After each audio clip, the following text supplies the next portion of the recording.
बैठिए, तेजी से बैठिए। आज प्रश्नों का टाइम है नहीं। नॉन मेटल समाप्त हो गया था। और कुल कितने प्रश्न है उधर क्या? 345।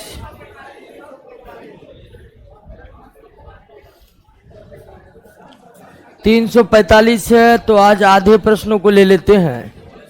160 प्रश्नों को देख लेते हैं आज। ओके, 160-70 प्रश्नों को देख लेते हैं। आइए शुरुआत करते हैं।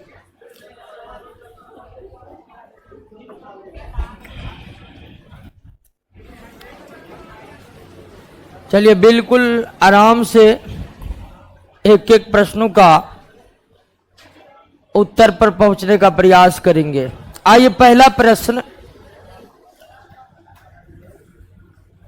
चलिए, रोशन कुमार, ऋतिक कुमार, सपना कुमारी, शुरुआत करें तब। ओके, पहला प्रश्न है, ऐसे तत्व अधातु कहलाते हैं, ऐसे तत्व अधातु कहलाते हैं जो धातु के समान व्यवहार नहीं करते। बिल्कुल, तत्वों में जो धातु के समान व्यवहार नहीं करते हैं, निश्चित तौर पर वो क्या है? अधातु है। जो इलेक्ट्रॉन को ग्रहण कर ऋणायन बनाते हैं, ये भी अधातु के ही गुण है। इलेक्ट्रॉन ग्रहण करने की जो प्रवृत्ति है, वो प्रवृत्ति भी किसका गुण है? अधातु का गुण है। तो ये भी सही है, ए भी सही है और बी भी सही है। सी नंबर में कह रहा है कि जो इलेक्ट्रॉन को त्याग कर धनायन बनाते हैं, तो जो इलेक्ट्रॉन को त्याग कर धनायन बनाते हैं वो अधातु नहीं धातु होते हैं। तो ऐसे तत्व अधातु कहलाते हैं जो ए तथा बी दोनों के समान व्यवहार करते हैं, जो ए तथा बी दोनों के समान व्यवहार करते हैं। ओके, पहला प्रश्न का आंसर डी हो जाएगा। दूसरा, अधातुओं में धातु के समान चमक नहीं होती है। अधातुओं में धातु के समान चमक इसलिए नहीं होती है कि अधातुओं में मुक्त इलेक्ट्रॉन का क्या होता है? अभाव होता है।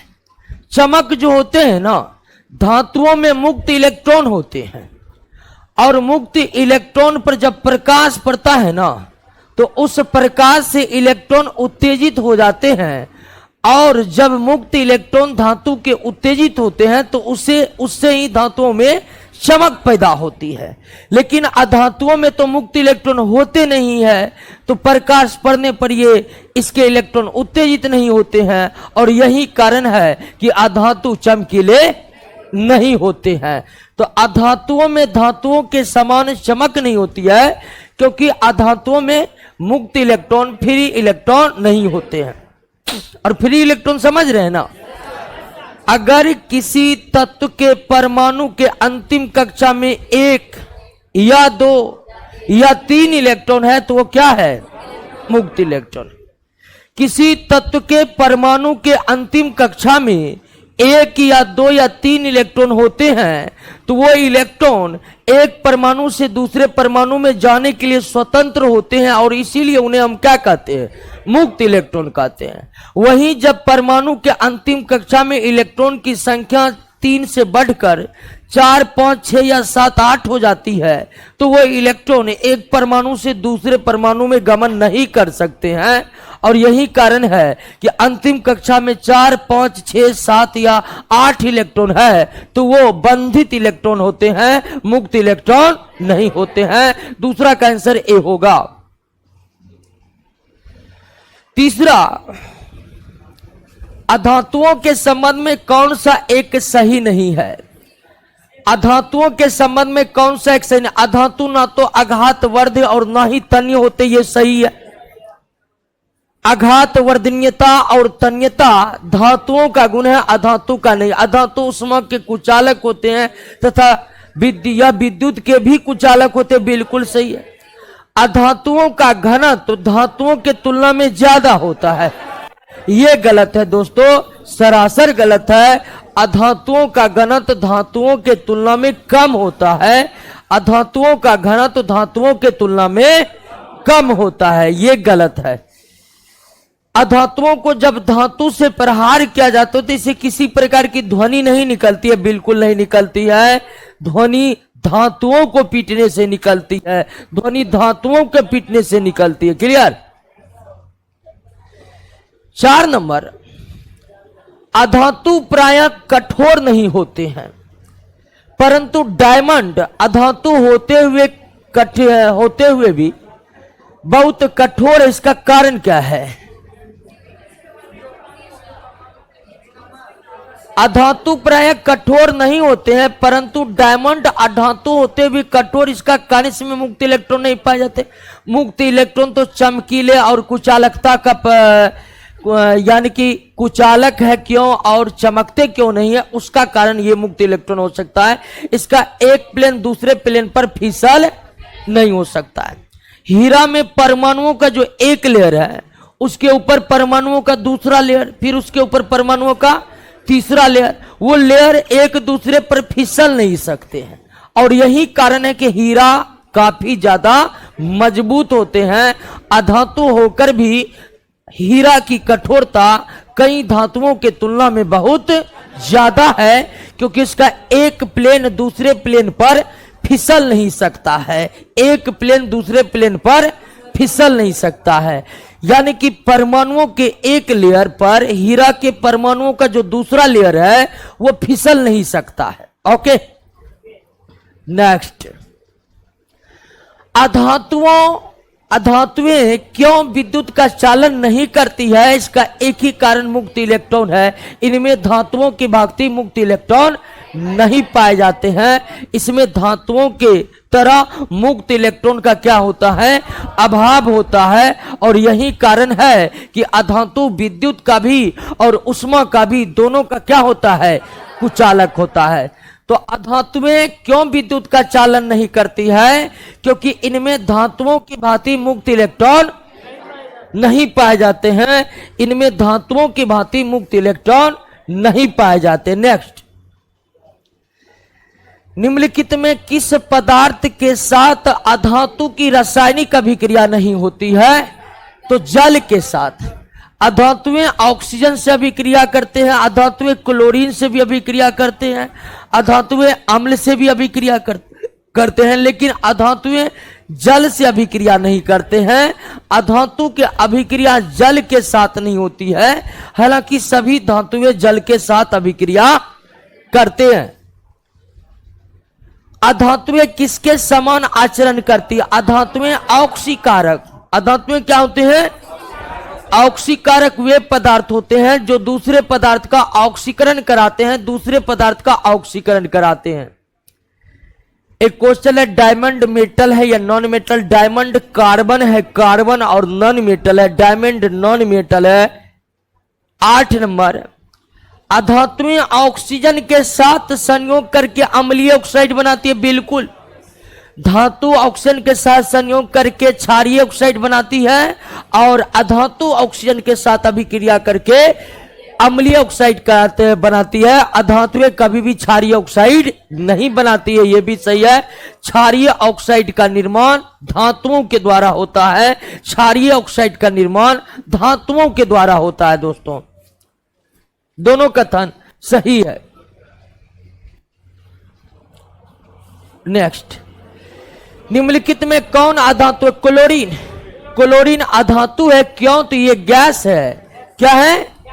और जितने भी गैस हैं सारे के सारे अधातु है। जितने भी गैस है वो सारे के सारे अधातु है, क्योंकि धातुएं ठोस होती है, मजबूत होती है। दोस्तों, 10 नंबर, निम्नलिखित में कौन सा एक सही नहीं है? धातु और अधातु परस्पर अभिक्रिया करके आयनिक यौगिक का निर्माण करते हैं। बिल्कुल सही है। आयनिक यौगिक मतलब इलेक्ट्रोवायलेंट बॉन्ड। अधातु और अधातु परस्पर अभिक्रिया करके संयोजी यौगिक का निर्माण करते हैं, यह भी सही है। कि अधातु अधातु के बीच अभिक्रिया होगी तो सहसंयोजी यौगिक बनेगा, कोवैलेंट बॉन्ड बनेगा, ये भी सही है। धातुएं आपस में अभिक्रिया करके उप सहसंयोजी यौगिक का निर्माण करते हैं, ये गलत है दोस्तों। धातुएं आपस में अभिक्रिया, आप एल्युमिनियम और जिंक के बीच अभिक्रिया नहीं करवा सकते हैं, क्योंकि एल्युमिनियम और जिंक जो है ये दोनों धातु है और धातु आपस में अभिक्रिया नहीं करते हैं, धातु आपस में अभिक्रिया नहीं करते। नेक्स्ट, निम्नलिखित में किसका द्रव्यनांक तथा क्वथनांक सार्वधिक है? सब इसमें दोस्तों, सब इसमें नॉन मेटल है, लेकिन नॉन मेटलों में हीरा और ग्रेफाइट का जो मेल्टिंग बॉइलिंग पॉइंट होता है वो सबसे ज्यादा होता है। ऑप्शन में आपका ग्रेफाइट है। हीरा का भी द्रव्यनांक और क्वथनांक धातुओं के तुलना में ज्यादा होते, धातुओं के तुलना में ज्यादा होते हैं। निम्नलिखित में कौन ना तो अम्लीय है न ही क्षारीय? जो ना तो अम्लीय होते न ही क्षारीय होते हैं वह क्या होते हैं? उदासीन होते हैं। तो इस प्रश्न को इस तरह से भी पूछा जा सकता है कि निम्नलिखित में कौन उदासीन है? निम्नलिखित में कौन उदासीन है? तो carbon monoxide, nitrous oxide, nitric oxide, ये सारे के सारे क्या हैं?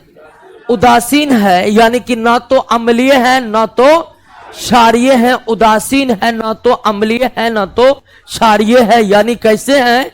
उदासीन है। कार्बन मोनोऑक्साइड उदासीन है, नाइट्रस ऑक्साइड उदासीन है, नाइट्रिक ऑक्साइड भी उदासीन है। निम्नलिखित में कौन गैस जल में घुलकर अम्लीय विलयन बनाती है? तो धातु का ऑक्साइड क्षारीय, अधातु का ऑक्साइड अम्लीय, और यहां पर कार्बन डाइऑक्साइड ये अधातु के ही ऑक्साइड है और ये अधातु का ऑक्साइड है, तो निश्चित तौर पर इसकी प्रकृति क्या होगी? अम्लीय होगी। ऑक्सीजन गैस है, नाइट्रोजन गैस है, हाइड्रोजन गैस है, ये सब गैस जो है उदासीन गैस है। लेकिन कार्बन डाइऑक्साइड गैस चूंकि अधातु का ऑक्साइड हो गया, ये अम्लीय होते हैं, ये जल में घुलकर अम्लीय विलयन बनाएंगे। ठीक उसी तरह सल्फर डाइऑक्साइड भी जल में घुलकर अम्लीय विलयन बनाएंगे।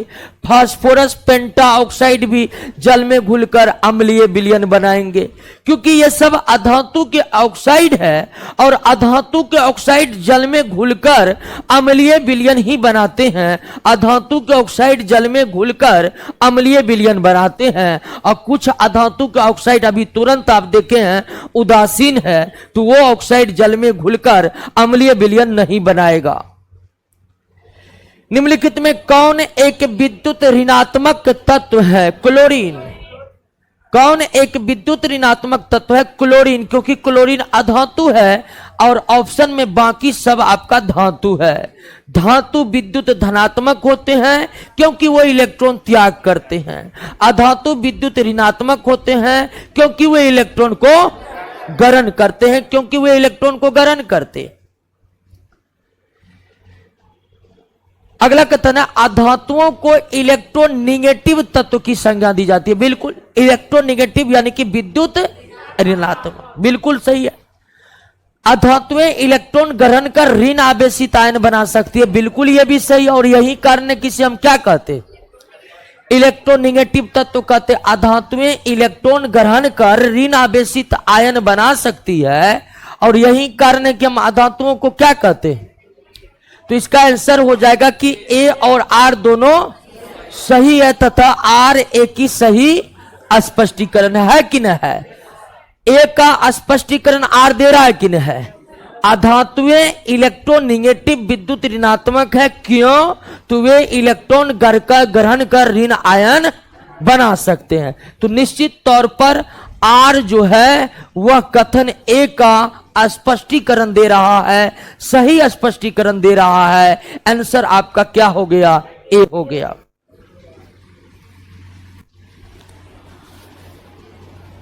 निम्नलिखित कथनों पर विचार करिए। निम्नलिखित कथन, हाइड्रोजन का आविष्कार हेनरी कैवेंडिश ने किया था। हाइड्रोजन का नामकरण हेनरी बेसेमर ने किया था। नहीं, गलत है। हाइड्रोजन का नामकरण किसने किया था? लेवोजियर ने किया था। हाइड्रोजन का नामकरण केमिस्ट्री के पिता लेवोजियर के द्वारा हुआ था। हाइड्रोजन एक परमाणुक है? नहीं, हाइड्रोजन कितने परमाणुक है? 2 परमाणुक है। सही है केवल एक, सही है केवल एक। हाइड्रोजन के खोजकर्ता हेनरी कैवेंडिश है। हाइड्रोजन के जो नामकरण है वह लेवोजियर के द्वारा किया गया। हाइड्रोजन एक परमाणुक नहीं, हाइड्रोजन 2 परमाणुक है। हाइड्रोजन 2 परमाणुक है, एक परमाणु इनर्ट गैस होते हैं। हाइड्रोजन निम्नलिखित में किसके साथ समानता रखता है? हाइड्रोजन वर्ग 1 के क्षार धातु के साथ भी और वर्ग 17 के हैलोजन। आवर्त सारणी के वर्ग 1 के तत्वों को क्षार धातु के कहते हैं और आवर्त सारणी के वर्ग 17 को हैलोजन तत्व कहते हैं। क्या कहते हैं? हैलोजन तत्व कहते हैं। दोनों के साथ हाइड्रोजन समानता रखता है, दोनों के साथ। प्रयोगशाला में दानेदार जस्ता और तनु सल्फ्यूरिक अम्ल के बीच अभिक्रिया कराने पर कौन गैस बनता है? Hydrogen gas. ये हाइड्रोजन गैस बनाने की प्रयोगशाला विधि है, ठीक है ना। हाइड्रोजन बनाने की जो प्रयोगशाला विधि है वो यही है, बताए हुए हैं कि दानेदार जस्ता पर जब तनु सल्फ्यूरिक अम्ल प्रवेश किया जाता है तब उनके बीच अभिक्रिया होने पर हाइड्रोजन गैस का निर्माण होता है। जब जस्ते की प्रक्रिया तनु सल्फ्यूरिक अम्ल के बदले शांत सल्फ्यूरिक अम्ल से कराया जाए तो हाइड्रोजन गैस न बनकर क्या बनने लगता है? सल्फर डाइऑक्साइड गैस बनने लगता है। अगर जस्ता की अभिक्रिया तनु सल्फ्यूरिक अम्ल के जगह शांत सल्फ्यूरिक अम्ल से करवाएंगे तो हाइड्रोजन गैस न बनकर कौन गैस बनने लगेगा? सल्फर डाइऑक्साइड गैस बनने लगेगा। प्रयोगशाला में हाइड्रोजन गैस बनाने हेतु शुद्ध जस्ता का उपयोग नहीं किया जाता है। शुद्ध जस्ता का उपयोग नहीं किया जाता, उसमें थोड़ी कोई अन्य धातु अशुद्धि के रूप में मिला दी जाती है।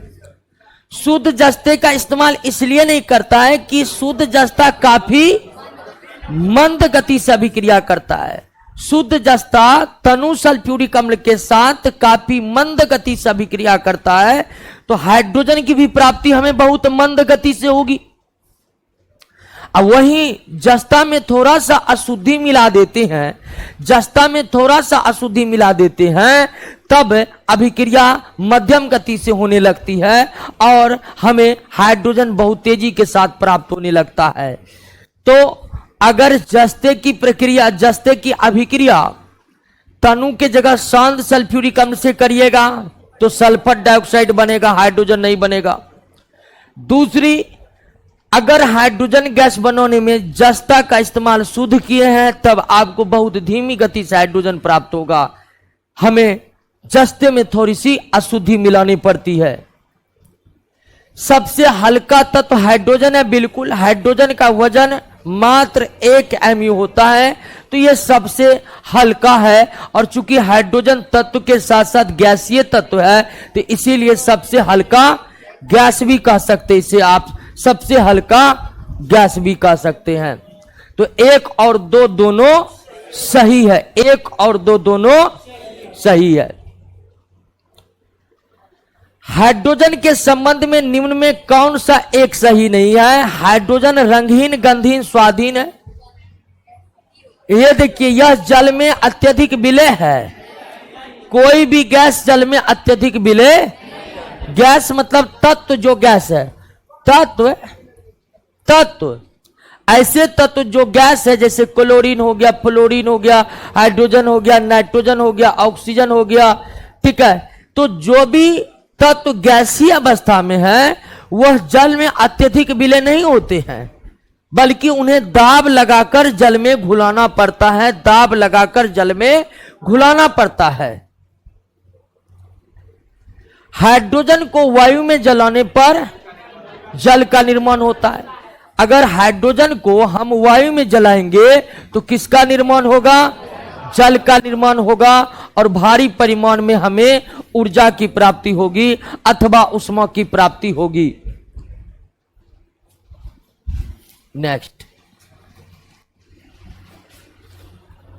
हाइड्रोजन के ऑक्साइड, हाइड्रोजन का ऑक्साइड जल है, हाइड्रोजन का ऑक्साइड, और यह जल क्या होते हैं?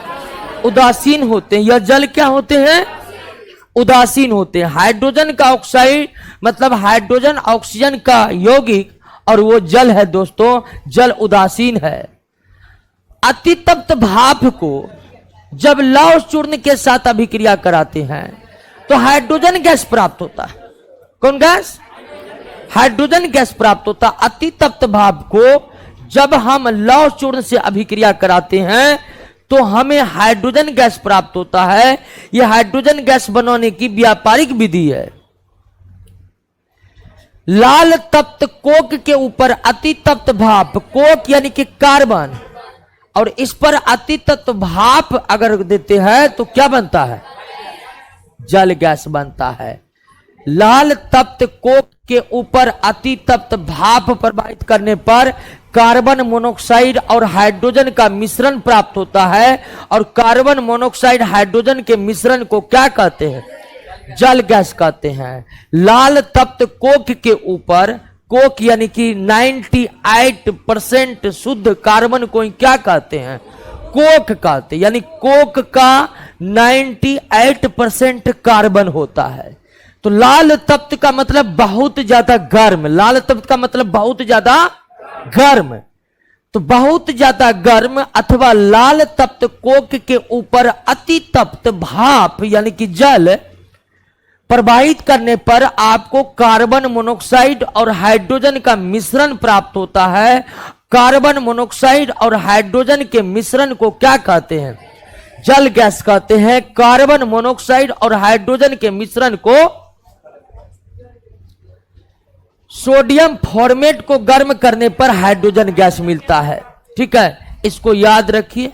सोडियम फॉर्मेट को गर्म करने पर हाइड्रोजन गैस, सोडियम फॉर्मेट को गर्म करने पर हाइड्रोजन गैस, सोडियम फॉर्मेट को गर्म करने पर। नेक्स्ट, तेलों के हाइड्रोजनीकरण, हाइड्रोजनीकरण में कौन गैस का यूज होगा? हाइड्रोजन का यूज होगा। हाइड्रोजनीकरण में किस गैस का यूज होगा? हाइड्रोजन का। नाम ही है हाइड्रोजनीकरण, हाइड्रोजन के नाम पर। तेलों के हाइड्रोजनीकरण के फलस्वरूप खाद्य तेल खाद्य वसा में परिवर्तित हो जाते, बिल्कुल सही है। वनस्पति तेल वनस्पति घी में परिवर्तित हो जाते, ये भी सही है। और संतृप्त वसा संतृप्त वसा में परिवर्तित, सही है, तीनों सही है।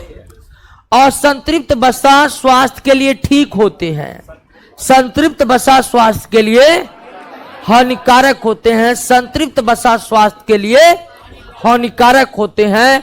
हमें अपने भोजन में ज्यादा से ज्यादा असंतृप्त वसा का ही उपयोग करनी चाहिए। निम्नलिखित में हाइड्रोजन के बड़े खंडों को कौन अवशोषित करेगा? सभी, यानी कि प्लेटिनम, पैलेडियम, कोलाइडी पैलेडियम यानी कि पैलेडियम की द्रव अवस्था, कोलाइडी पैलेडियम में इतनी क्षमता होती है कि ये अपने भार का 1000 गुना अधिक हाइड्रोजन को अवशोषित कर सकता है। क्या कर सकता है? अवशोषित कर सकता है। हाइड्रोजन के बड़े बड़े खंड या खंड की जगह बड़े बड़े मात्रा भी इस्तेमाल हो सकता है। तो हाइड्रोजन को अवशोषित करके अपने में धारित रखने की क्षमता प्लेटिनम में भी है, पैलेडियम में भी है, कोलाइडी पैलेडियम में भी है।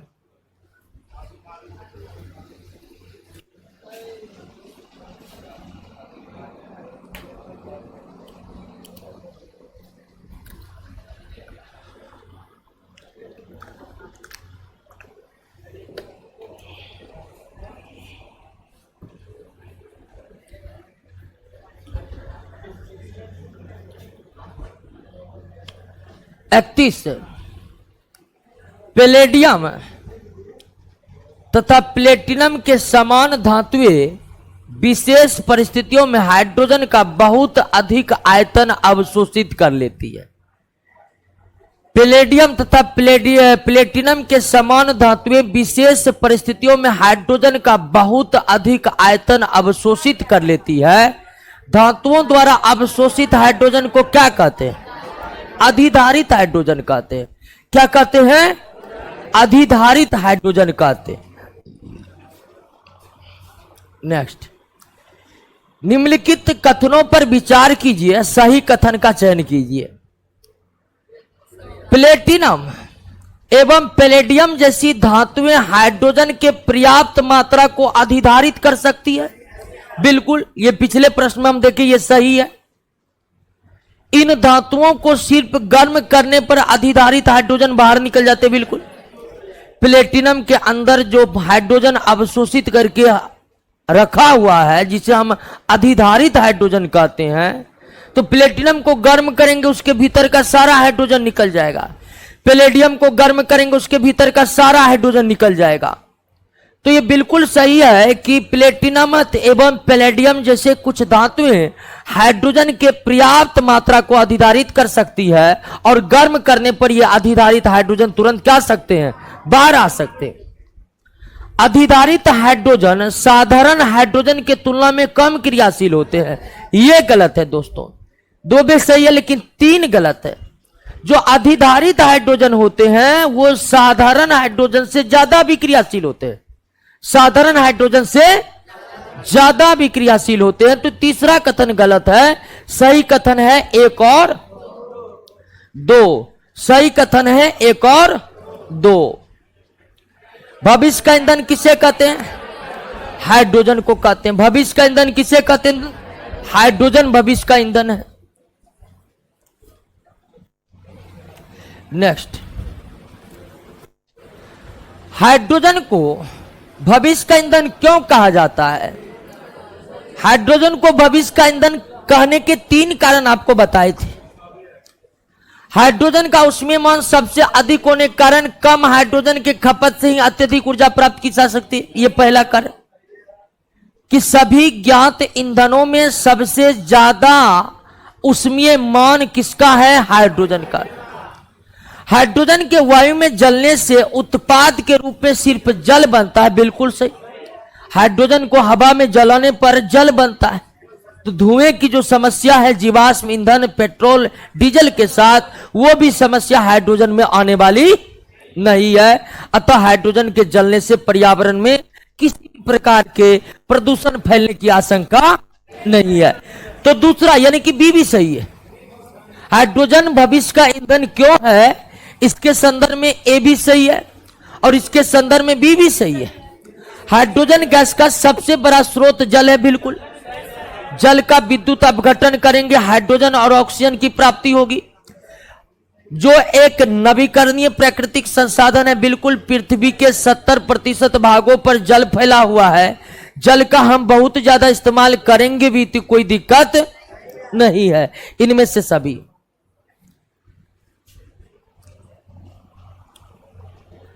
हाइड्रोजन भविष्य का ईंधन है, परंतु वर्तमान में इस ईंधन के रूप में इस्तेमाल करने पर शारीरिक कठिनाई हाइड्रोजन के भंडारण से। वर्तमान में हाइड्रोजन का उपयोग बहुत ज्यादा नहीं हो रहा है क्योंकि हाइड्रोजन के भंडारण में असुविधा है। और हाइड्रोजन के भंडारण में दिक्कत क्या है? तो हाइड्रोजन के भंडारण में दिक्कत यह है कि हाइड्रोजन बहुत ही अभिक्रियाशील धातु है, सॉरी अधातु है।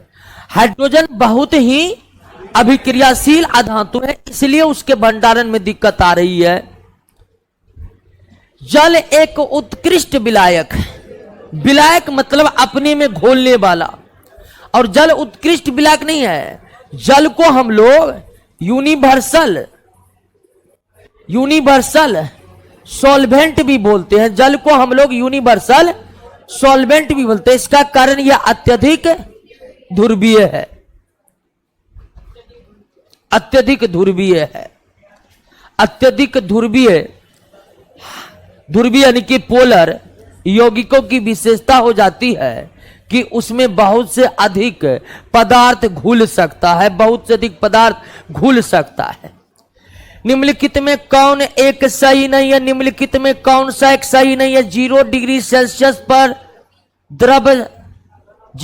सेल्सियस पर द्रव जल का घनत्व बर्फ के घनत्व से अधिक होता है। बिल्कुल, जल का घनत्व बर्फ के घनत्व से अधिक होता है। यही कारण है कि बर्फ जल पर तैरता है। यही कारण है कि बर्फ जल पर 60 डिग्री सेल्सियस पर जल का घनत्व तो अधिकतम होता है। बिल्कुल ये भी सही है। और सी नंबर आपका क्या है? 4 डिग्री सेल्सियस पर जल का आयतन अधिकतम होता है, ये गलत है। 4 डिग्री पर घनत्व तो अधिकतम, आयतन न्यूनतम। 4 डिग्री सेल्सियस वो टेम्परेचर है जिस पर घनत्व अधिकतम होता है जल का, और जहां घनत्व अधिकतम होगा वह आयतन न्यूनतम हो जाएगा। वह आयतन क्या हो जाएगा? न्यूनतम हो जाएगा। वह आयतन न्यूनतम हो जाएगा। नेक्स्ट, निम्नलिखित कथनों पर विचार कीजिए। जल का आयतन द्विधर्मी होता है या अम्ल और क्षार दोनों के समान व्यवहार कर सकते हैं? बिल्कुल ये सही है। जल दोनों के समान व्यवहार कर सकता है, लेकिन साधारण ताप और दाब पर जल अम्लीय नहीं होते हैं, क्षारीय भी नहीं होते हैं। जल क्या होते हैं? उदासीन होते हैं। लेकिन ये दोनों के समान व्यवहार कर सकता है। जल ऑक्सीकारक अपकारक दोनों के समान व्यवहार कर सकता है, ये भी सही है।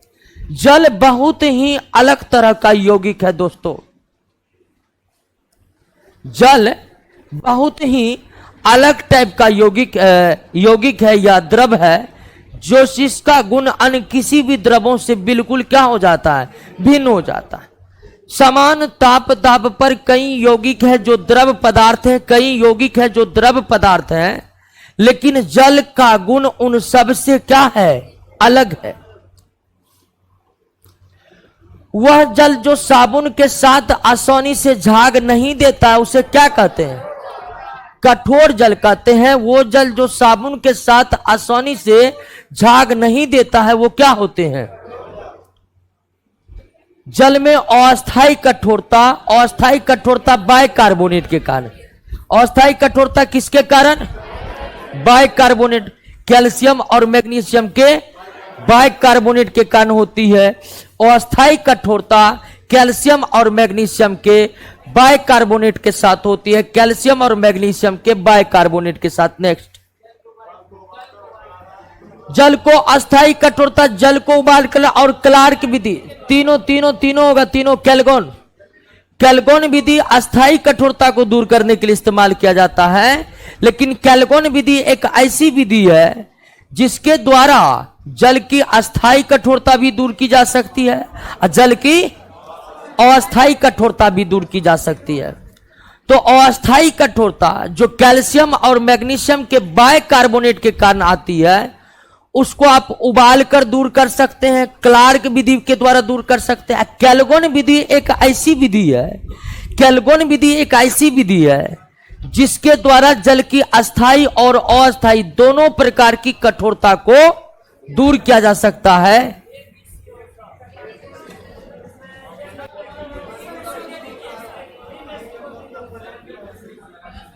एक मिनट, जल की अस्थायी कठोरता किस प्रकार दूर किया जा सकता है? कैल्गोन विधि के बारे में पढ़िए तो एक बार नोट में।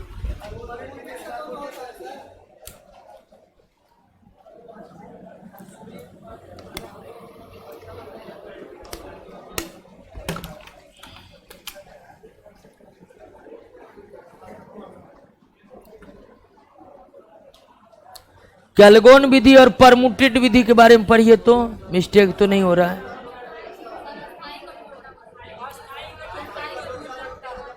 अस्थायी कठोरता कैल्गोन विधि से दूर होता है? नहीं ना, अस्थायी कठोरता। अब परमुटेड विधि से दोनों कठोरता दूर होती है। अच्छा, तो मतलब हाँ, तो तब इसका आंसर डी होगा। यानी कैल्गोन विधि के बारे में बताए थे ना कि दोनों, ये नहीं, कैल्गोन की जगह परमुटित होगा। परमुटित विधि वह विधि है जिसके द्वारा अस्थायी और अस्थायी कठोरता दोनों दूर हो सकते हैं, कि नहीं? सही है कि नहीं? तो कैल्गोन नहीं होगा दोस्तों, सुधार कर लीजिए। कैल्गोन विधि द्वारा केवल अस्थायी कठोरता दूर हो सकती है। कैल्गोन विधि के द्वारा केवल अस्थायी कठोरता दूर हो सकती है।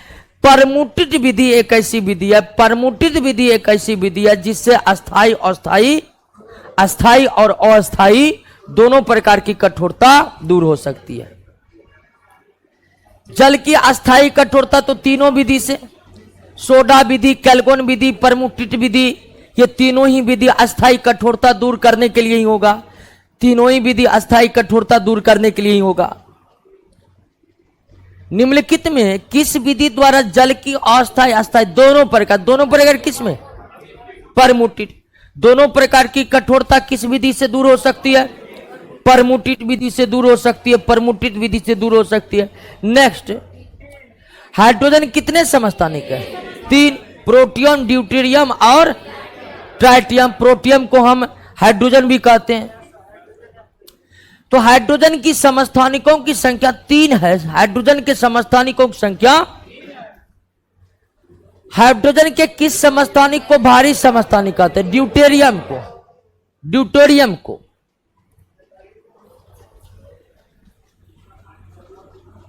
कौन सा एक सही नहीं है?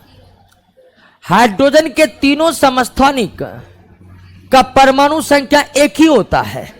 बिल्कुल, समस्थानिक के परमाणु संख्या समान होते, समस्थानिकों के परमाणु संख्या समान होते, हम जानते हैं। तो हाइड्रोजन का तीनों समस्थानिक का परमाणु संख्या क्या होगा? समान होगा। हाइड्रोजन के तीनों समस्थानिक के रासायनिक गुण एक समान होते। बिल्कुल, समस्थानिकों के बारे में हम पिछले चैप्टर में भी पढ़े हुए हैं कि समस्थानिकों के परमाणु संख्या समान होते, समस्थानिकों के रासायनिक गुण समान होते हैं। तीनों समस्थानिक के भौतिक गुण समान होते हैं। अच्छा, भौतिक गुण समान होते हैं, इससे ज्यादा गलत कथन है कि हाइड्रोजन के तीनों समस्थानिक का परमाणु द्रव्यमान एक समान नहीं होते हैं। बिल्कुल ये सही, यही गलत है। समस्थानिकों के भौतिक गुण समान, समस्थानिकों के रासायनिक गुण समान होते हैं, लेकिन भौतिक गुण समान। हाइड्रोजन का दुर्लभ और रेडियो सक्रिय समस्थानिक कौन है? ट्राइटियम है। ट्राइटियम है। रेडियो सक्रिय ट्राइटियम क्या है? बीटा। बीटा उत्सर्जक है। हम पढ़े हुए हैं कि रेडियो एक्टिविटी चैप्टर देख लिए ना। तो रेडियो एक्टिविटी चैप्टर में क्या देखे कि जो रेडियो एक्टिव एलिमेंट होते हैं वो अल्फा, बीटा, गामा का उत्सर्जन करते हैं। लेकिन जरूरी नहीं है कि हर radioactive element alpha, beta, gamma तीनों का उत्सर्जन करे। हो सकता है कि रेडियो एक्टिव एलिमेंट केवल अल्फा का उत्सर्जन कर रहा हो, यह भी हो सकता है कि केवल बीटा का उत्सर्जन हो रहा हो, यह भी हो सकता है कि केवल गामा का उत्सर्जन हो रहा हो, या यह भी हो सकता है कि तीनों का उत्सर्जन हो रहा है। तो उसमें अगर हम ट्राइटियम जो हाइड्रोजन का समस्थानिक है, इसके द्वारा बीटा का उत्सर्जन होता है। किसका? बीटा का उत्सर्जन होता है, अल्फा गामा का नहीं। ट्राइटियम की अर्ध आयु 12.4 वर्ष होता है। अर्ध आयु वो आयु है जिसमें रेडियो एक्टिव एलिमेंट का द्रव्यमान पहले के बिल्कुल आधा हो जाता है। पहले का बिल्कुल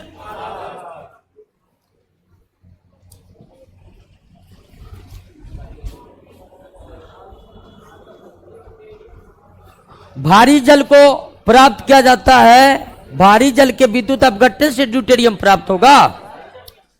तो भारी जल के विद्युत अपघटन से ड्यूटेरियम बनाया जाता है। भारी जल के विद्युत अपघटन से ड्यूटेरियम बनाया जाता है। क्लियर?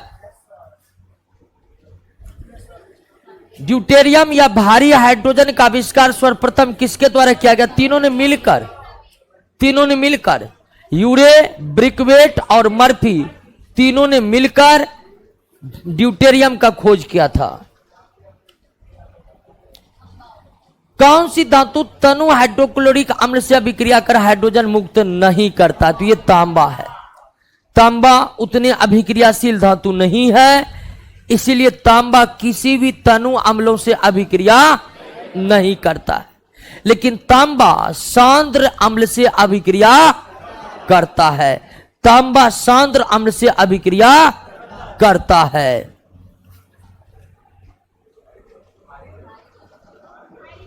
नाभिकीय रिएक्टर मंदक रूप में भारी जल तथा ग्रेफाइट, भारी जल तथा नहीं या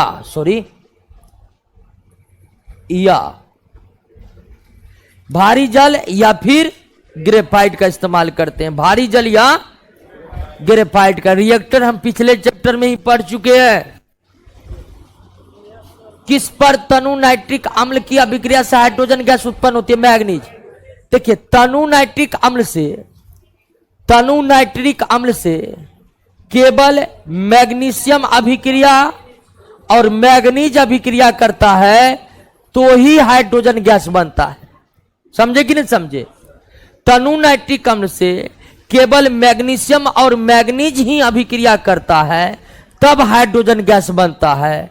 अन्य सभी धातु तनु नाइट्रिक अम्ल से अभिक्रिया तो करते हैं लेकिन हाइड्रोजन गैस बनाते। तनु नाइट्रिक अम्ल से अभिक्रिया कर हाइड्रोजन गैस बनाएगा केवल दो धातु, और वो कौन कौन है? एक मैग्नीशियम है और दूसरा मैग्नीज। एक मैग्नीशियम है दूसरा मैग्नीज है। तो मैग्नीशियम तो ऑप्शन में है नहीं, तो आंसर क्या होगा? मैग्नीज। भारी जल को प्राप्त किया जा सकता है जल को लंबे समय तक विद्युत अपघटन करके। साधारण जल के किसी भी नमूने को अगर आप 5000 भागों में विभक्त कर दीजिएगा, साधारण जल के नमूने को अगर आप 5000 भागों में विभक्त कर दीजिएगा तो एक भाग भारी जल होगा। यानी साधारण जल के 5000 भागों में एक भाग क्या होता है? भारी जल होता है, जिसको आप लंबे समय तक विद्युत अपघटन करके प्राप्त कर सकते हैं। जल को लंबे समय तक विद्युत अपघटन करके ड्यूटेरियम प्राप्त होगा, अब फिर ड्यूटेरियम का ऑक्सीजन से अभिक्रिया करके ड्यूटेरियम ऑक्साइड प्राप्त होगा। Deuterium clear?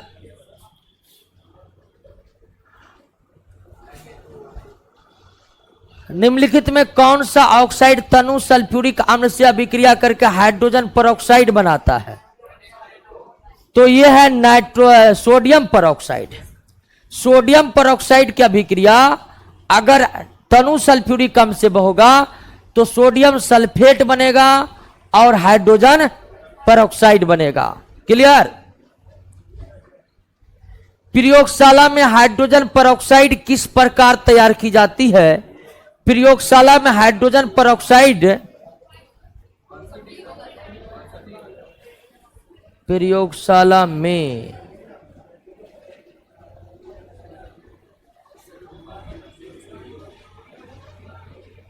Manganese barium oxide, barium oxide को बेरियम ऑक्साइड से बनाया जाता है, सॉरी, बेरियम ऑक्साइड को ठंडे जल में घुलाकर विलयन में कार्बन डाइऑक्साइड प्रवाहित करके प्रयोगशाला में हाइड्रोजन परऑक्साइड गैस को तैयार किया जाता है। बेरियम ऑक्साइड को ठंडे जल में घुलाकर विलयन में कार्बन डाइऑक्साइड गैस प्रवाहित करके प्रयोगशाला में हाइड्रोजन परऑक्साइड यानी कि H2O2 को तैयार किया जाता है। क्लियर? याद रखना है, बेरियम ऑक्साइड को ठंडे जल में घुलाकर विलयन में कार्बन डाइऑक्साइड प्रवाहित करने पर किस यौगिक का निर्माण होता है? Hydrogen peroxide. हाइड्रोजन परऑक्साइड भी साधारण ताप पर द्रव अवस्था में होते हैं। क्या किस अवस्था में? हालांकि ये त्वचा के लिए खतरनाक होते हैं। हाइड्रोजन परऑक्साइड हमारे त्वचा पर गिर जाएगा ना तो त्वचा जलने लगेगा, त्वचा पर फोफले बन जाएंगे।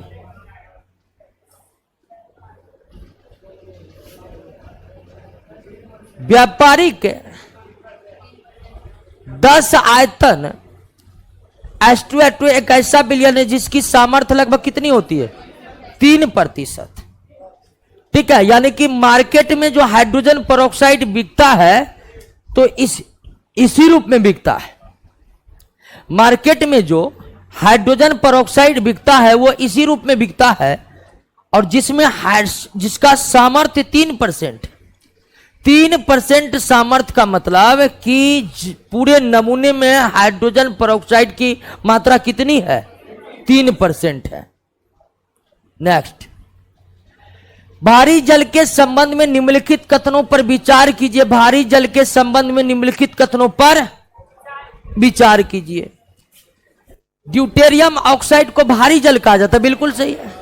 साधारण जल के तरह भारी जल भी एक रंगहीन द्रव है, बिल्कुल। जिस तरह द्रव दिखता है ना, सॉरी, जिस तरह आपको पानी दिख रहा है ना, सेम टू सेम भारी जल ऐसे ही होता है, भारी जल में कोई रंग नहीं होता है, वो साधारण जल के तरह ही कलरलेस होते हैं। साधारण जल के तरह भारी जल का भी महत्तम घनत्व 4 डिग्री पर होता नहीं, 4 डिग्री से अधिक ताप पर होता है। तो 1 और 2 सही है, लेकिन तीसरा कथन क्या है? गलत है। 4 डिग्री सेल्सियस पर अधिकतम तापमान केवल साधारण जल के होते हैं, भारी जल के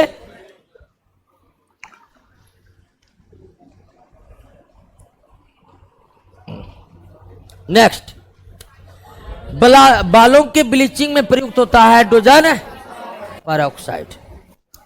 ब्लीचिंग मतलब बालों की सफाई, बहुत अधिक दिनों तक बालों की सफाई नहीं हुई है तो हाइड्रोजन परऑक्साइड के द्वारा उसे साफ कर लिया जाता है ना जी।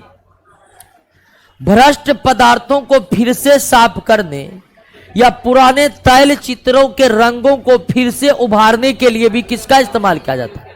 हाइड्रोजन परऑक्साइड का इस्तेमाल किया जाता है। हाइड्रोजन परऑक्साइड का इस्तेमाल किया जाता है। नेक्स्ट, समुद्र का जल वर्षा जल से अधिक लवण युक्त होता है।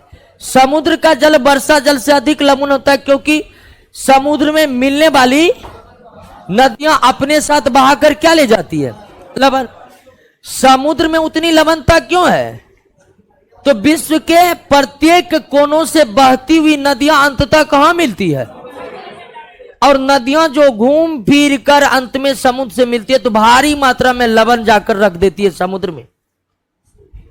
नदियों का प्रवाह अगर समुद्र की ओर नहीं होती, नदियों का प्रवाह अगर समुद्र की ओर नहीं होती तो निश्चित तौर पर समुद्र के जल भी लवणीय नहीं होते। समुद्र के जल लवण इसलिए होते हैं कि नदियां अपने साथ पृथ्वी पर के लवण को बहाकर ले जाकर अंततः समुद्र में मिलती है और समुद्र में उस लवण को चुरा देती है। समुद्री जल से शुद्ध जल किस प्रक्रिया के द्वारा प्राप्त किया जाता है? तो यह आसवन विधि में डिस्टिलेशन प्रोसेस। डिस्टिलेशन प्रोसेस में हम जल को, समुद्री जल को उबालते हैं, जल भाप बन जाता है और उसके जो लवण है वह उसी बर्तन में रह जाता है। 0 डिग्री से 100 डिग्री तक गर्म करने पर पानी का घनत्व 4 डिग्री सेल्सियस तक बढ़ता है और फिर घटता है। 4 डिग्री सेल्सियस तक बढ़ता है और 4 डिग्री सेल्सियस पर बढ़ते बढ़ते महत्तम हो जाता है और फिर गर्म करने पर वो क्या होता है? घटता है।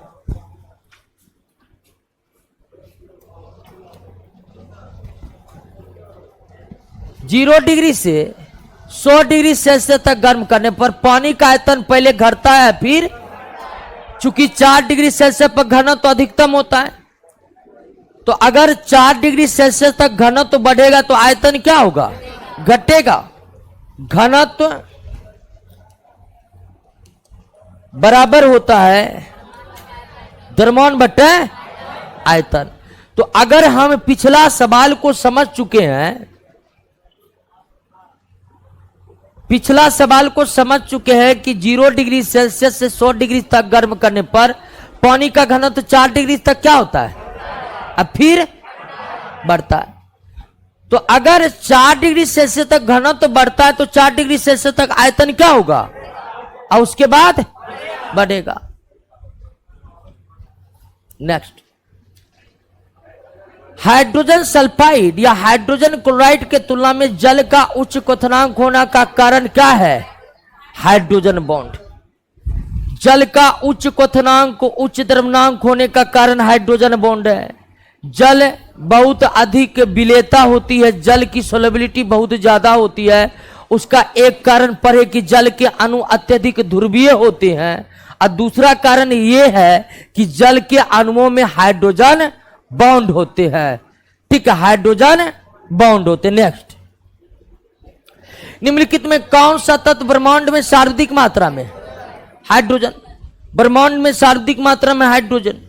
हमारे सूर्यमंडल के जो सूर्य हैं उसका भी 70% भाग क्या है? हाइड्रोजन से बना है। सौर मंडल के जो सूर्य है उसका भी 70% भाग किससे बना है? नेक्स्ट, पानी में क्या होने पर उसे भारी पानी कहा जाता है? तो ड्यूटेरियम। ड्यूटेरियम होगा तभी ना उसको भारी पानी कहिएगा। तो हाइड्रोजन का भारी, और हाइड्रोजन का भारी समस्थानिक किसे कहते हैं? ड्यूटेरियम को कहते हैं। हाइड्रोजन का भारी समस्थानिक ड्यूटेरियम को कहते हैं। ग्रामीण क्षेत्र में जल का कीटाणुनाशन किया जाता है किसके द्वारा? क्लोरीन के द्वारा, क्लोरीन के द्वारा, ठीक है ना। D2O का विशिष्ट घनत्व H2O से ज्यादा होता है, ज्यादा होता है, ठीक है, ज्यादा होता है। नेक्स्ट, यदि शुष्क हाइड्रोजन के गैस जार में जलती, शुष्क हाइड्रोजन के गैस जार में, यदि शुष्क हाइड्रोजन के गैस जार में जलती हुई मोमबत्ती को ले जाएंगे तो मोमबत्ती, हाइड्रोजन जलने लगेगा, मोमबत्ती। आप जानते हैं हाइड्रोजन ज्वलनशील गैस है, हाइड्रोजन क्या है?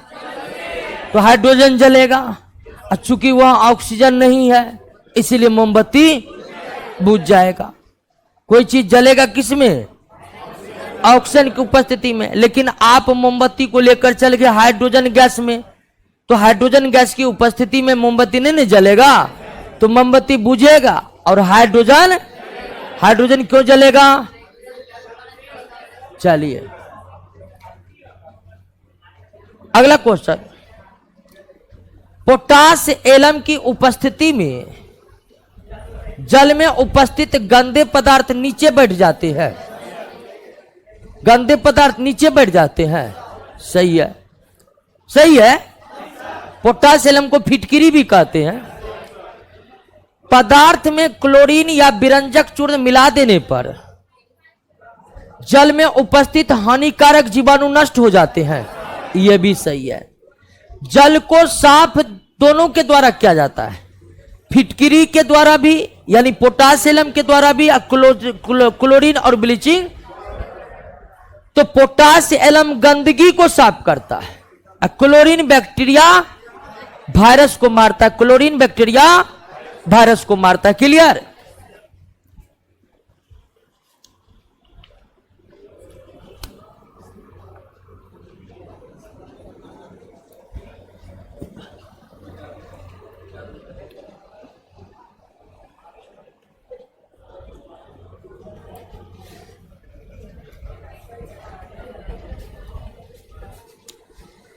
पोटेशियम परमैंगनेट जल को बिल्कुल कीटाणु रहित बना देता है, और क्लोरीन जल को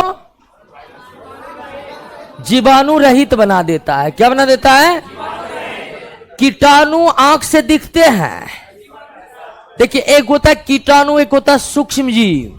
कीटाणु बड़े बड़े होते हैं और वो आंखों से दिखते हैं, लेकिन जीवाणु विषाणु आंखों से दिखते।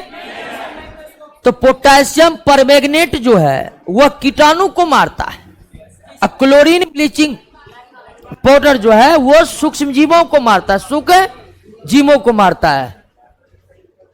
क्लियर? देखिए, ऑनलाइन वाला सब सारा क्वेश्चन पहले से बनाकर रेडी है।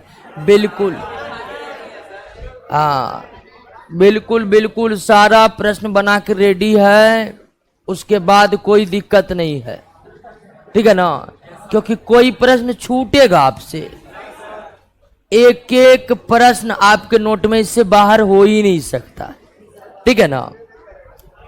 और सारा क्वेश्चन सीरियली है, हाइड्रोजन का क्वेश्चन एक जगह पर है, इसलिए याद करने में बहुत दिक्कत नहीं। सारा दारोमदार, देखिए एग्जाम निकालने का सारा दारोमदार जो है वह इस पर डिपेंड करता है कि आपको बैठने का हुनर कितना है। घर पर जो है ना, बहुत को देखिएगा 5 घंटा बैठ नहीं पाता, सही बात है। अब बहुत तो इतना है कि 5 घंटा बैठकर फिल्मों नहीं देख पाता, ऐसा भी है, ठीक है ना। तो सबसे जनरल कंपटीशन में टैलेंट का बहुत ज्यादा कहिएगा महत्व है, ऐसा कुछ नहीं है। बैठकर जो सबसे ज्यादा रिवीजन किया वही कंपटीशन का डाउन है, डाउन, ठीक है। इसलिए बैठकर पढ़ने का हुनर पैदा कीजिए। अब कोई 5 घंटा बैठ नहीं सकता लगातार, 3 घंटा लगातार बैठ नहीं सकता है, तो आपको लगता है कि बहुत ज्यादा पढ़ पाएगा? नहीं। तो कम से कम 1 घंटा का शिफ्ट बनाइए, 3 घंटा का, 3 घंटा का कम से कम। अगर बैठना नहीं है 3 घंटा का शिफ्ट बनाइए कि 3 घंटा 6 से 9 मैथ बनाना है, 100 मैथ बना देना है। फिर 3 घंटा का शिफ्ट बनाइए कि 3 घंटा में बायोलॉजी का 10 चैप्टर रिवीजन करना है। ठीक है, तो इस तरह का शिफ्ट बनाइए। जिस दिन बैठने का हुनर पैदा हो गया, कंपटीशन कोई बहुत बड़ी बात नहीं है। अभी ये क्वेश्चन करवा रहे हैं, क्वेश्चन आप कर लिए हैं, इससे पहले थ्योरी का एक एक डिस्कशन किए, काफी विस्तार पूर्वक डिस्कशन किए।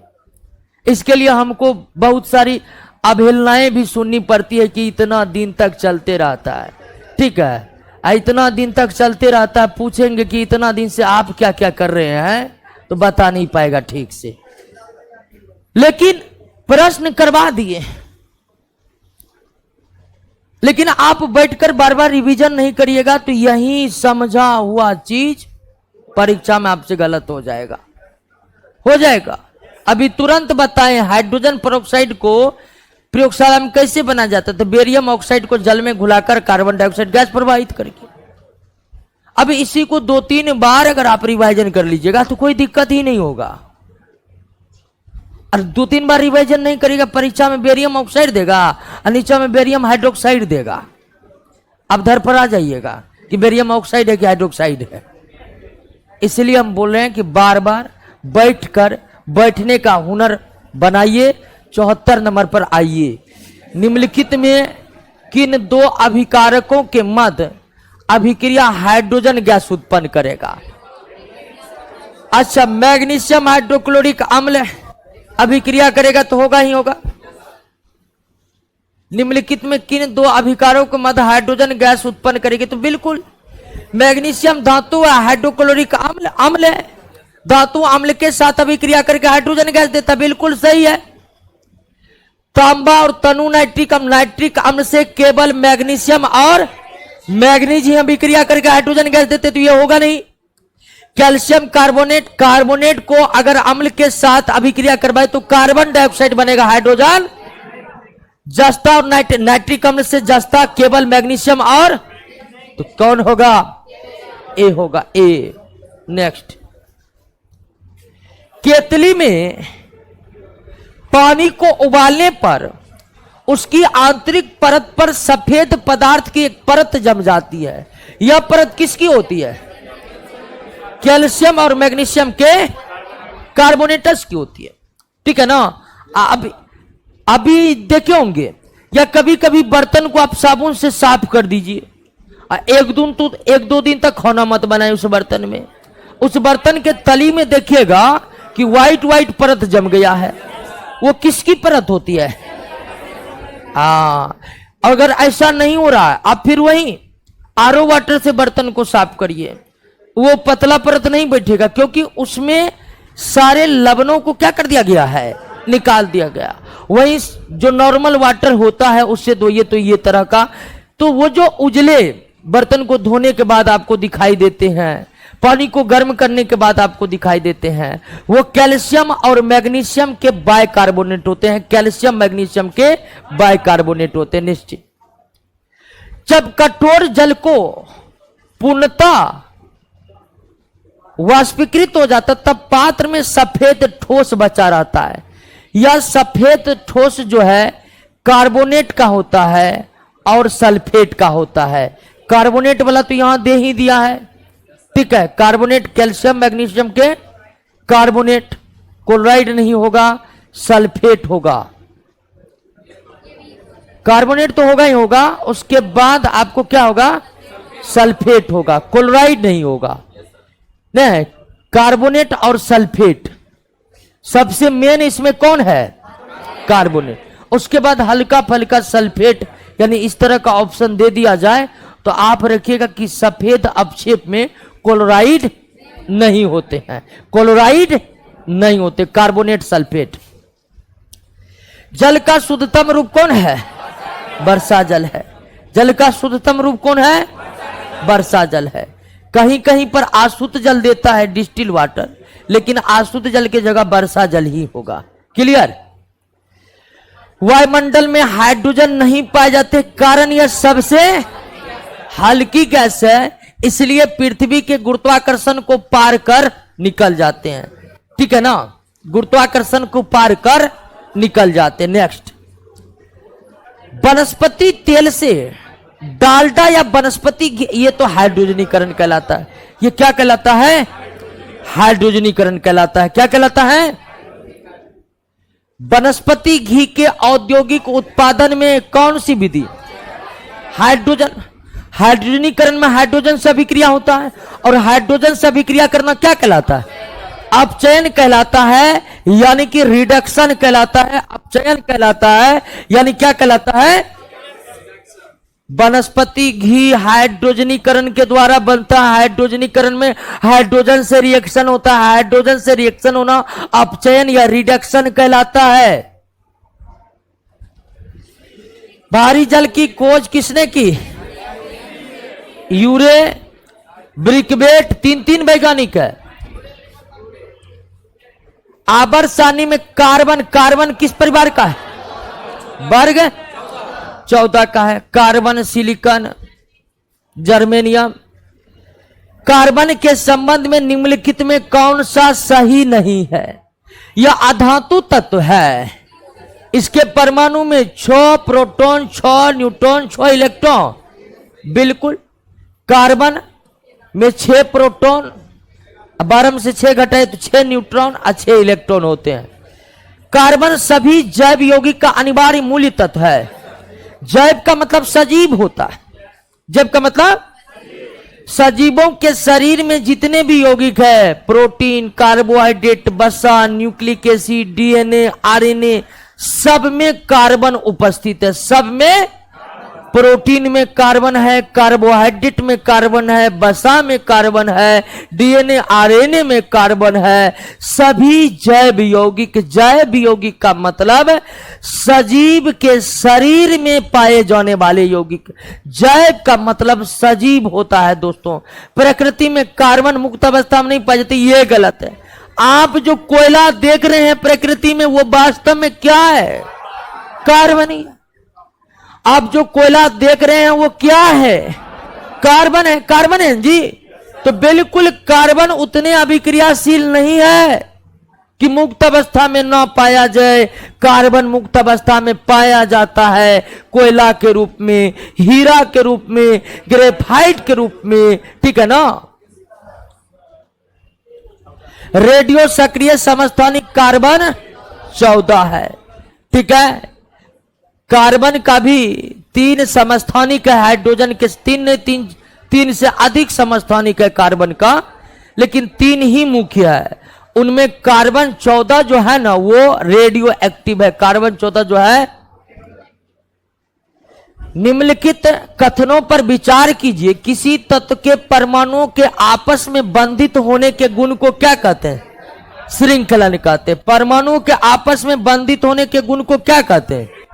श्रृंखलन, या अंग्रेजी में केटेशन प्रॉपर्टी कहते। बिल्कुल सही है। श्रृंखलन के गुण केवल कार्बन में पाया जाता है, ये गलत है। श्रृंखलन का गुण सबसे ज्यादा किसमें पाया जाता है? केवल कार्बन में पाया जाता है, ये गलत है। श्रृंखलन का गुण वर्ग 14 के तत्व सीसा को छोड़कर सब में है। श्रृंखलन का गुण कार्बन में भी है, श्रृंखलन का गुण सिलिकॉन में भी है, श्रृंखलन का गुण जर्मेनियम में भी है, श्रृंखलन का गुण आवर्त सारणी के वर्ग 14 के तत्वों में सीसा को छोड़कर सब में है। लेकिन सबसे ज्यादा किसमें है? कार्बन में ही है। केवल कार्बन में है, ये गलत है। केवल कार्बन में है, ये गलत है। हाइड्रोजन के साथ सबसे अधिक यौगिक निम्नलिखित में से किस तत्व के द्वारा? कार्बन। पूरा कार्बन हाइड्रोजन के यौगिक ऑर्गेनिक केमिस्ट्री भरा पड़ा हुआ है।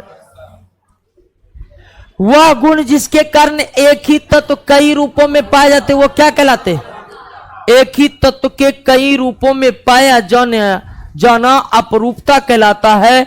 एक ही यौगिक को कई रूपों में पाया जाना क्या कहलाता है? अपरूपता कहलाता है। क्या कहलाता है?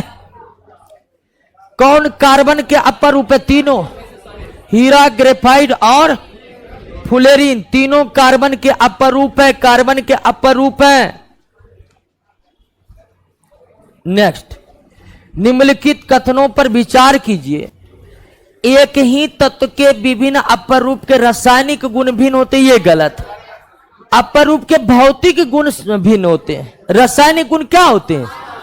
तो मतलब दोनों कथन आपका क्या है? एक ही तत्व के विभिन्न रूप को अपर रूप कहा जाता है और अपर रूपों का रासायनिक गुण समान होते हैं, भौतिक गुण क्या होता है?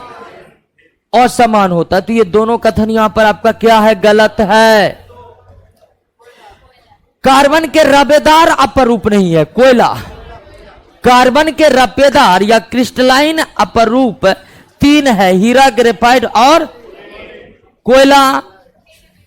उसके बाद चारकोल, कोक, उसके बाद काजल, ये सारे के सारे ये बेरबेदार अपर रूप है। इसको अंग्रेजी में एमोर्फस कहते हैं, ठीक है ना। तो कार्बन के अपर रूप को 2 श्रेणियों में बांटा जाता है, रबेदार और या क्रिस्टलाइन, नॉन क्रिस्टलाइन। क्रिस्टलाइन और रबेदार में हीरा, ग्रेफाइट और फुलेरिन। बेरबेदार में ये सब आपका आ गया। निम्नलिखित में कार्बन नहीं है। क्वार्ट्ज, क्वार्ट्ज सिलिका का क्रिस्टलीय रूप है। क्वार्ट्ज सिलिका का क्रिस्टलीय रूप है। बालू जो है ना, वो क्वार्ट्ज का ही चूर्णित स्वरूप है। क्वार्ट्ज को अगर चूर कर महीन बना दे। हीरे के बारे में निम्नलिखित कथनों में कौन से सही है? हीरे के बारे में निम्नलिखित कथनों में कौन से? इसे प्रकाश से परावर्तित करने की योग्यता के कारण गहनों में रत्न की तरह प्रयुक्त किया जाता है। बिल्कुल। हीरा का अपवर्तनांक काफी अधिक होता है।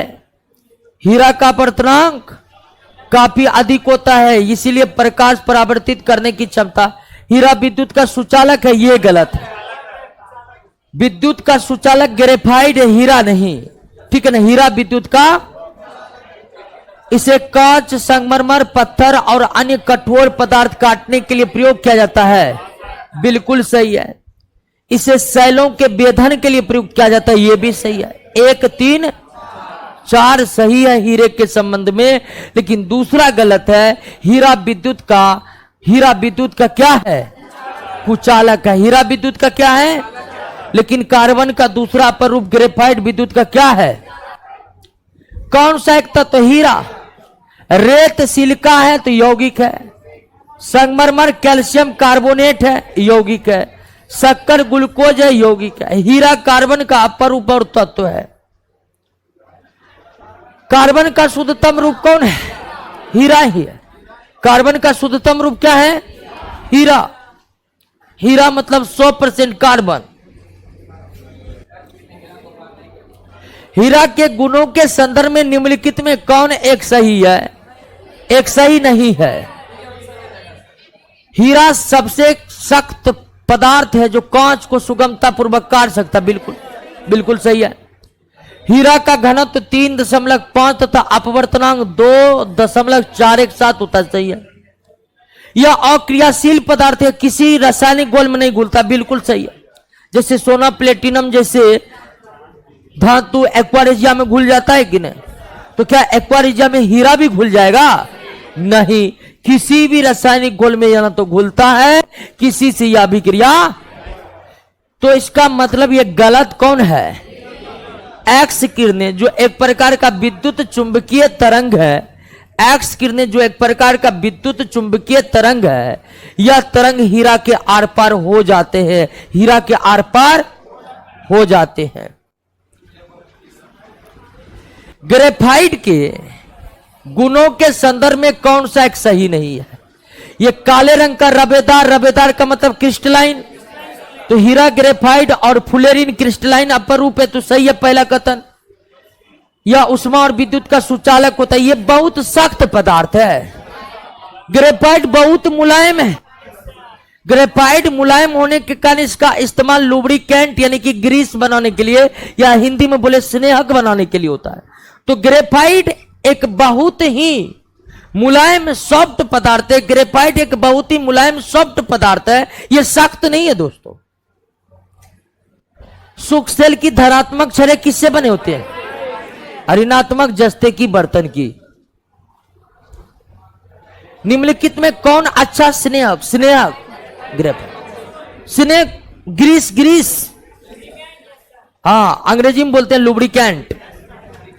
बॉल बैरिंग में जो लगाए जाते हैं ग्रीस ताकि घर्षण से बचाव हो, वही स्नेहक कहलाते हैं। और ग्रेफाइट का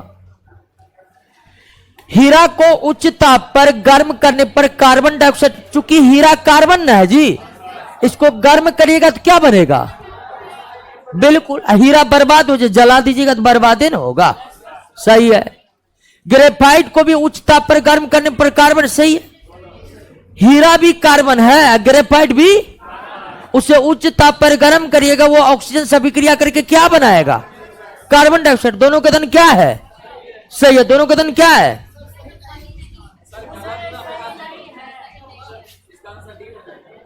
अच्छा सही नहीं है, तब तो इसका आंसर डी हो जाएगा। दोनों का दोनों कथन क्या है? सही है। दोनों का दोनों कथन क्या है दोस्तों? सही है, तो इसका आंसर डी हो जाएगा। ओके। कच्ची चीनी को रंगहीन करने के लिए किसका इस्तेमाल किया जाता है? Animal charcoal. आप गन्ने का रस पिए है ना, काला काला होता है ना, तो चीनी भी बनता है ना गन्ने का रस का, वो भी क्या होता है? लेकिन आपके पास जब आता है तो वो क्या होता है? तो उसकी सफैया की जाती है। सफैया किससे की जाती है? Animal charcoal. एनिमल चारकोल जंतुओं के हड्डी से बनता है, हड्डी से। तो शाकाहारी लोग जो चीनी खाते हैं सचेत हो जाइए।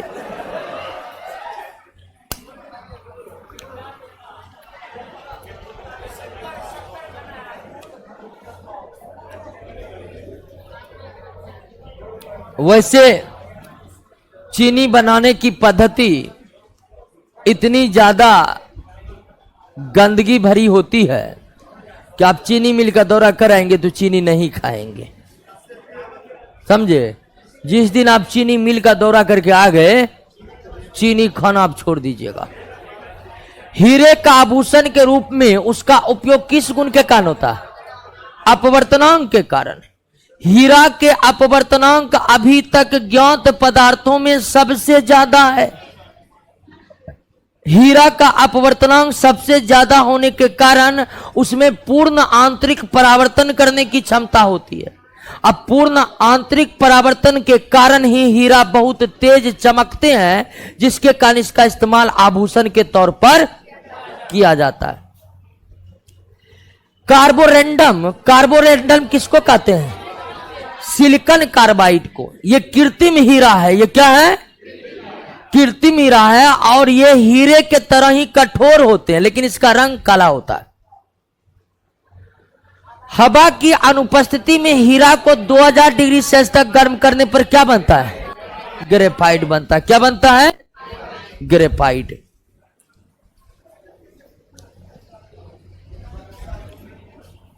ग्रेफाइट की क्रिस्टलाइन संरचना हेक्सागोनल, ग्रेफाइट सॉरी हाँ हेक्सागोनल।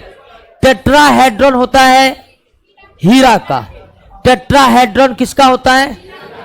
जियोडेसिम डोम फुलेरिन का। जियोडेसिम डोम फुलेरिन का। निम्नलिखित पर विचार कीजिए। लाल तप्त कोक पर जलभास प्रवाहित करने पर जल गैस बनता है।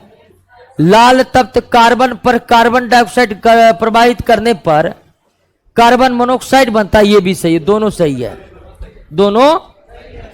लाल तप्त कोक पर वायु प्रवाहित करने पर प्रोड्यूसर गैस बनता है। लाल तप्त कोक पर वायु प्रवाहित करने पर प्रोड्यूसर गैस बनता है। कार्बन मोनोऑक्साइड के गुणों के संदर्भ में निम्नलिखित में कौन एक सही नहीं है? कार्बन मोनोऑक्साइड यहां ये एक दहनशील गैस नहीं, यही गलत है। कार्बन मोनोऑक्साइड एक दहनशील गैस है और यह नीली ज्वाला के साथ जलती है। किस ज्वाला के साथ? नीली ज्वाला के साथ जलने वाली गैस कौन है? Carbon monoxide. कार्बन मोनोऑक्साइड विषाक्तता निम्नलिखित में मुख्यतः किसको प्रभावित करता है? तो रक्त में ऑक्सीजन वहन करने की क्षमता को।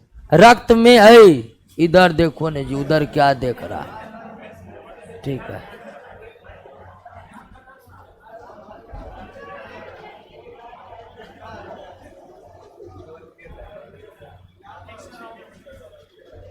क्लियर हो गया? या 109 का सी होगा, दोनों सही है। 100, हाँ ये सही है। लाल तप्त कोक पर भाप प्रवाहित करने पर प्रोड्यूसर नहीं, भाप H2O है जी। H2O यानी कि जल, जल देने पर जल गैस, वायु देने पर प्रोड्यूसर गैस। दोनों कथन क्या है? गलत है।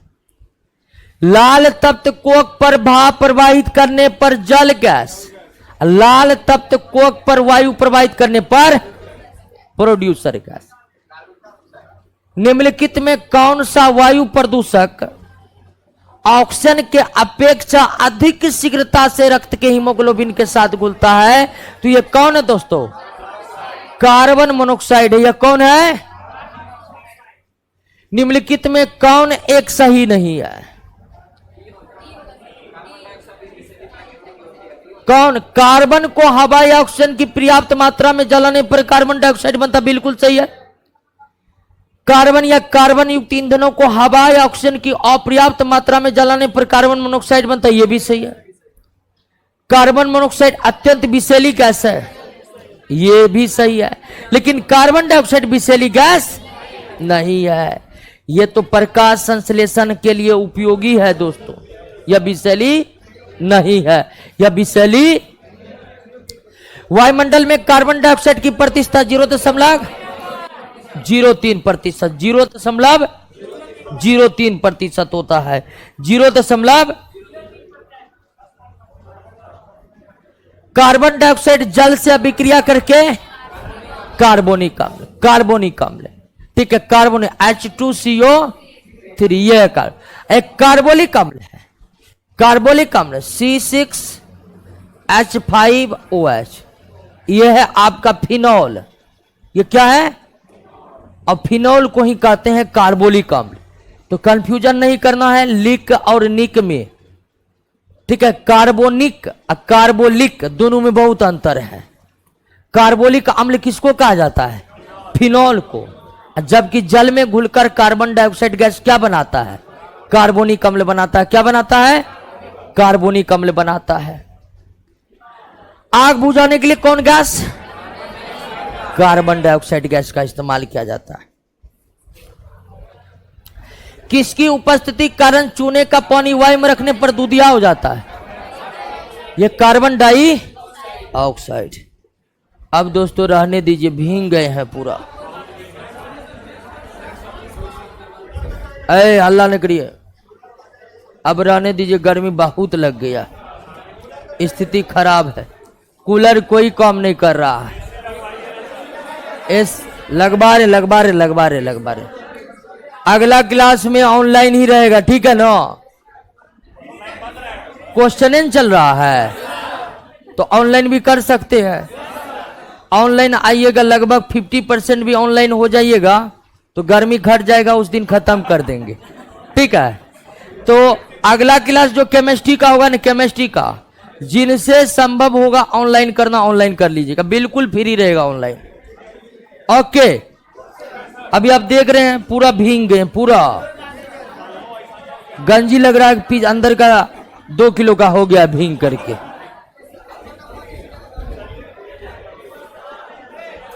मिलते हैं अगले क्लास में। कितना क्वेश्चन हुआ आज? 115 को आज कंठस्थ कर लीजिएगा। और 115 को याद करने के लिए हमको लगता है 1.5 घंटा आपको मात्र बैठना पड़ेगा।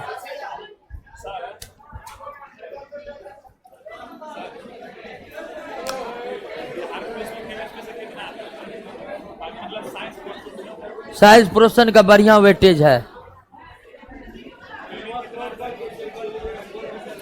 30-32।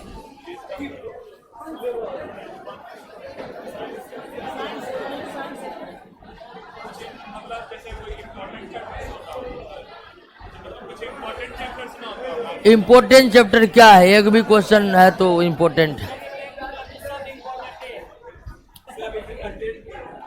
इम्पोर्टेंट